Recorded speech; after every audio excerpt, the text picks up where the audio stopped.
afternoon. I can't go through it, but I will say this. All you have to do is look at where I begin and where I end. Home is now considered the least of 5 major influences in the lives of school-age children in the United States of America. And I will tell you this, that schools cannot do it alone. And I will also say that, I guess that's President Obama calling somebody. Tell him you'll call him back, please. I know that's got to be the president. Check. Check. The most important thing here is to remember that a child educated only in school is an uneducated child. That if you think back to the influences and the collaboration that took place. In my neighborhood, we had a lady living next door to us. She was so nosy, you never knew whether she was looking out of the window or not because her whole body print was in the screen. But she was there every day. But she cared about us enough to say, your mother is late from work. Come in my house, wash your hands, here's a sandwich, do your homework here. That's when it was okay for the village to help raise a child. Now the village is ill and we have to create new villages. Indicative of what you see here. That 5 major influences on children has television and multimedia influence as the #1 influence on children. This includes violent video games. This includes raunchy television shows. Check? Back here, we were okay. I watched Lassie. I watched I Dream of Jeannie. Somebody's looking at me like, who is that? What is that? Those were TV shows, right? Flipper, right? Now you're telling your age. And then we had the Cosby Show. Wow. But then the 1990s came. This, ladies and gentlemen, was the first generation where the blind led the blind. You have now the insurgence of gangs where children are saying adults are letting us down. The 1980s, late 1980s, mothers and fathers started this thing called divorce.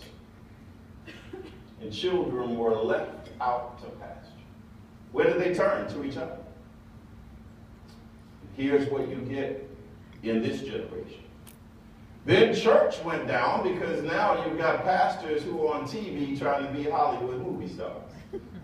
You've got ATM machines in the lobbies of churches in case you forgot your cash. And now, the here and now. Television, multimedia influence, peer influence, church, school, home is last. For my generation, here, 1, 2, 3. What a powerful combination. Home, school, church. 3 of my teachers lived in my neighborhood.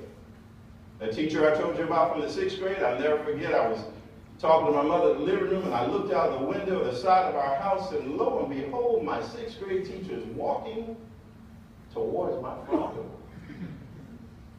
That's the first day I learned how to pray. As a matter of fact, every step she took, I went deeper into Scripture. And she knocked on that door. My mother's name was Charity.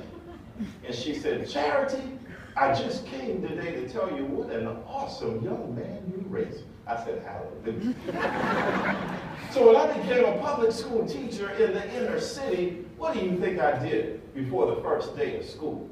I visited all 36 homes of my children. I knocked on doors I shouldn't have knocked on. I went into neighborhoods I had no business going into. But the first day of school, as my students assembled in my classroom, I already formed a relationship. And they were telling each other, he came to my house, I'm special this year. And other boys said, well, I must be special too, because he came to mine too. And that's when I realized that we don't teach first, we form relationships first. And that's when I copyrighted a 3-step process to effective teaching and learning. Capture, inspire, then you teach. You see, a funny thing with this millennial group, we need their permission to teach them. So we have to connect with them first. We have to inspire them second. And then they give us their permission to teach them. We need her permission. That's how powerful they are. All you have to do is do the math. I was a principal of a school with 5 public housing projects. We were first in things you want to be last in, and last in things you want to be first in. And in 3 years, we were a national blue ribbon school. How did that happen? It happened because failure wasn't an option when it came to those 1,200 children from 5 public housing projects and 3 rival gangs. We learned how to, instead of putting them out of school, we gave them a purpose for coming to school. As a matter of fact, there was one guy in the 8th grade, 16 years old. He did a better job bringing the 6th graders into my vice principal. We were paying him $90,000 a year. Period. And then we noticed that once I gave him a job of bringing the 6th graders in the building in the morning, that he wasn't missing school. He missed school 16 days first semester. Second semester, he missed 2 days. Both occasions called me and said, Mr. Peters, please get somebody out there for my children. I have to stay home today with my sick little sister. Funny thing, when he did come to school first semester, he stole my vice principal's walkie-talkie out of his holster every time. Lunchtime, 400 children, live walkie-talkies. My vice principal didn't have one, so he listened to mine. Dante would come on the walkie-talkie and say, Mr. Paul, it's me, I'm on the 2nd floor, come get it. Mr. Paul was 2 pills away from Prozac. He would run around all day looking for his walkie-talkie.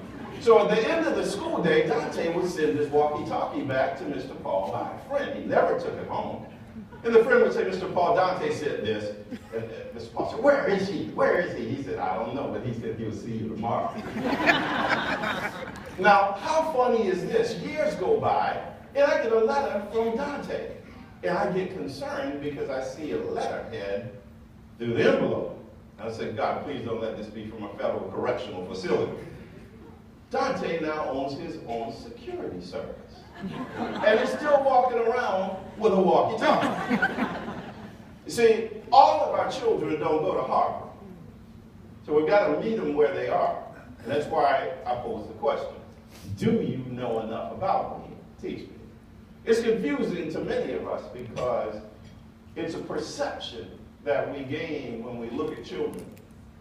Whether they're white, whether they're black, whether they're Asian, Latino. Whether they're big, they're tall, they're short. What you don't know is I wrote the book, Do You Know Enough About Me to Teach Me? Because I remember distinctly my older sister. She's 3 years older than me.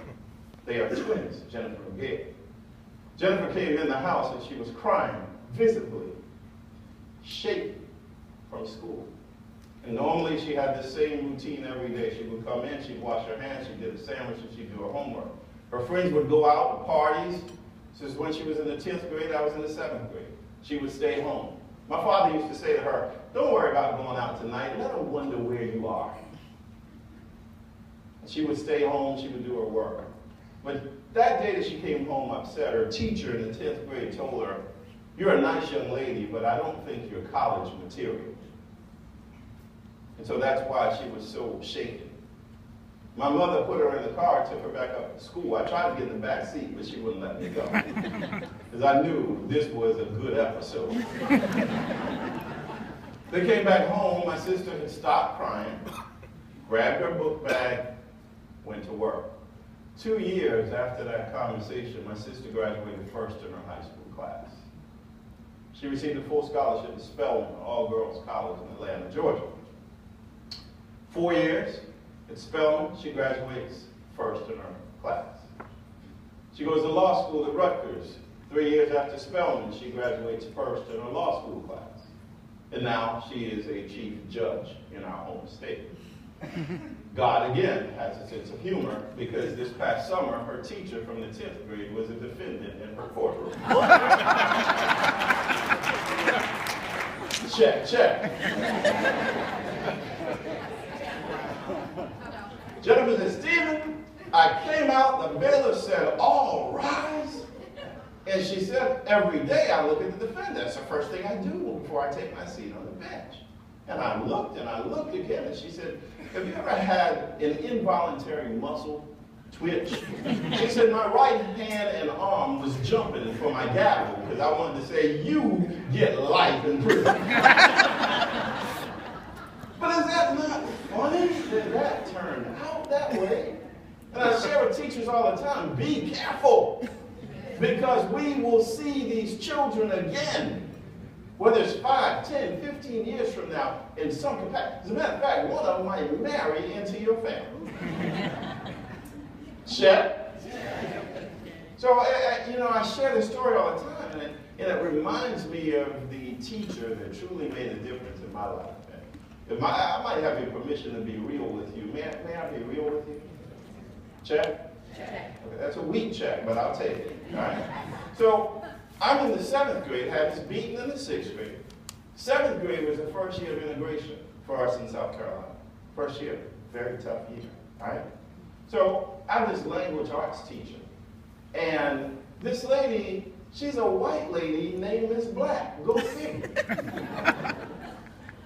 And she started, coming by my desk at the beginning of class, and she would say to me in a whisper, "You're so smart."